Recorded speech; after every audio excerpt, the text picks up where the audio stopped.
السلام عليكم، ازيكم يا باشمهندسين. انا عايز اتكلم دلوقتي عن دبلومه التصميم الانشائي بالكود الامريكي. الحقيقه انه يعني زي اي حاجه في الدنيا، الحاجه ما بتتقاسش بالسعر بس.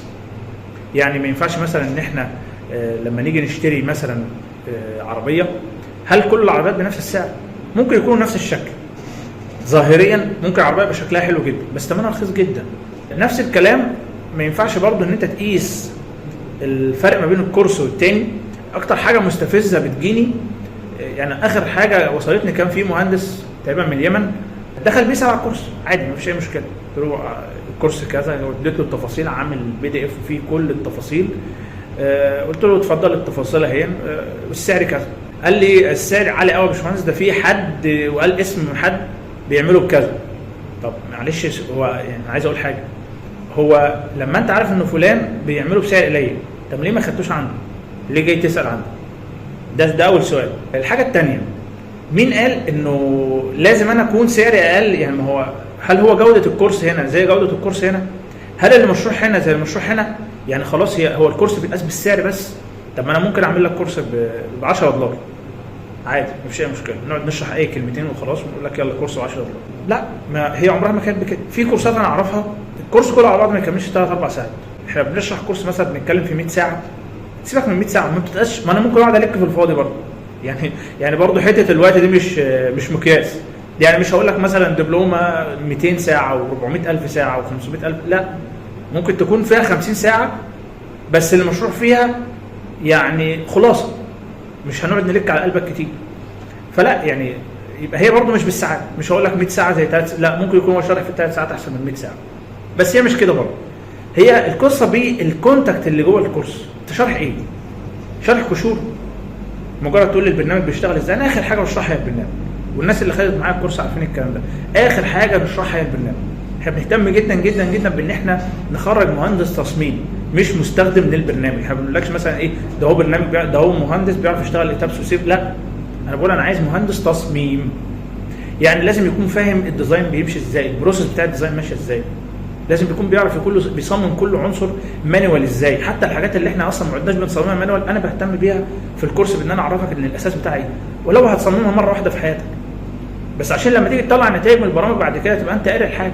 انا دايما بهتم جدا بحته انه اي حد خد الكورس معايا يبقى عارف القصه دي، ان انا دايما اقول لهم حلل النتائج قبل ما تاخدها. ما ينفعش تاخد النتائج وتجري. النتائج اللي طالعه ده اساسا منطقيه، ممكن يكون في حاجه غلط. هتعرف منين انها منطقيه ولا لا؟ ما انتش عارف اصلا.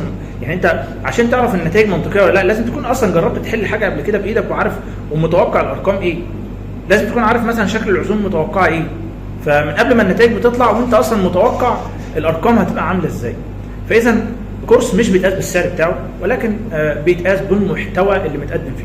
الحقيقه كورس الكود الامريكي بالذات، مش هقول الكورس بتاع الكود المصري بس، لان مركز اكتر على يمكن نفس الكلام موجود في دبلومه الكود المصري، بس الكود الامريكي بالذات يعني مشروع فيها مواضيع ادفانسد بمعنى الكلمه، لان المواضيع دي اغلبها ما بتدرسش اساسا في الاندر جراديوت. اغلب المواضيع دي بيتم تدريسها اصلا لطلبه الدراسات العليا اللي هم ماجستير ودكتوراه، ومش في اي مكان. يعني الكلام ده كمان بيتم تدريسه يعني من يعني انا لما درست الكلام ده درست مين اللي درسوه الاستاذ الدكتور مشهور ونيم، وناس يعني ما شاء الله كبار جدا، قامات علميه.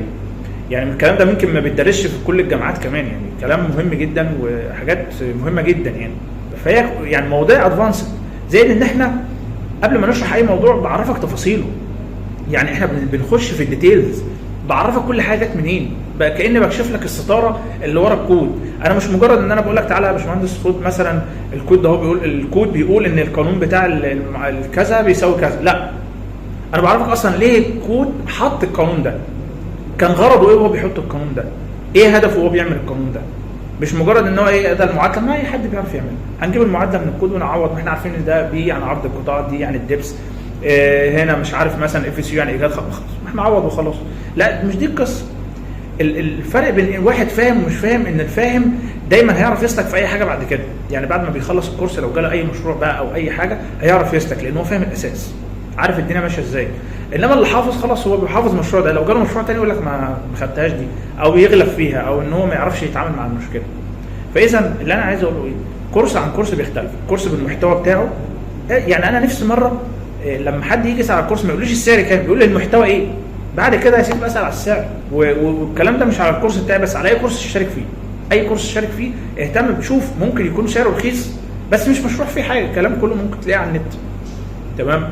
فدي الفكره يا جماعه، ان احنا ارجو ان احنا يعني لما نيجي نسال او نيجي نقارن مش نقارن سعر بسعر، نقارن محتوى بمحتوى.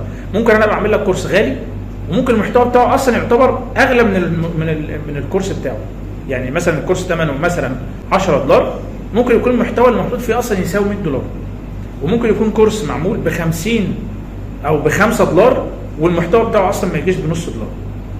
انتوا فهمت القصد ايه؟ فدي الفكره، ان احنا المهم ان المحتوى يكون يستاهل الثمن اللي هيدفع فيه، بل وان يكون المحتوى الثمن الحقيقي ليه يكون اكتر من اللي بيدفع فيه. ده اللي احنا عايزين نوصل له. يبقى انا كده الكسبان. يفيد بايه ان انا رحت جبت كورس رخيص ب$5 وهو اصلا في الحقيقه ما يسواش $1، لكن هبقى مبسوط جدا لما اروح اشتري كورس ب$20 وهو اصلا يستاهل ان يدفع فيه $100. تمام كده؟ دي حته مهمه جدا، ارجو ان الناس برضو تتفهم القصه دي، علشان احنا بنعاني في يعني المهندس اللي بيجي يسال هو اهم حاجه عنده انه السعر كام، مش مهم المحتوى ايه. انا لسه ما اعرفش يعني اصلا انت شارح ايه، هو مش فارق معايا، هو مجرد كورس تصميم. لا، مش مجرد كورس تصميم وخلاص. الحقيقه ان هو مش مجرد كورس تصميم وخلاص يا جماعه، لا، احنا بنهتم التفاصيل. احنا عايزين من الاخر كده نخرج مهندس تصميم انشائي فاهم، مش مجرد واحد بيعرف يستخدم برنامج ايتابس ويطلع موديل 3 دي ويفرح بقى انك طلعت موديل 3 وخلاص انت كده بقيت مهندس تصميم. لا، العمليه مش كده خالص خالص خالص خالص. مهندس تصميم يعني راجل مذاكر كل حاجه في الكود، يعني راجل فاهم كل عنصر من اللي بيصممه مانوال كان بيتم تصميمه ازاي، فاهم ومتوقع النتائج اللي بتطلع له من البرامج، بيحلل النتائج بشكل منطقي ويقدر يبقى عارف هو كده شغال صح ولا غلط، بيراجع على نفسه بنفسه. مش مجرد ان هو اي ارقام بتطلع معاه والسلام وخلاص، ويلا روح طلع لوحات ويلا سلم العميل وخلاص شكرا. لا، العمليه عمرها ما كانت كده. التصميم يا جماعه يعني اهم واخطر مرحله، هي اللي بيبتدي بعدها كل حاجه. التصميم الانشائي لو غلط، الشوب درونج اللي هيتعمل كله ملوش اي ستين لازمه. لما هننفذ في الموقع هننفذ على الغلط اللي موجود، فهو البدايه اصلا كانت غلط. تمام. وبالتالي ممكن لو مهندس تصميم اي كلام، انت لو اشتغلت مهندس تصميم وكان شغلك وحش وتعلمت مثلا كورس من اللي هو اي كلام كده، هتيجي تبص بعد كده هتطلع تصميم برضو اي كلام.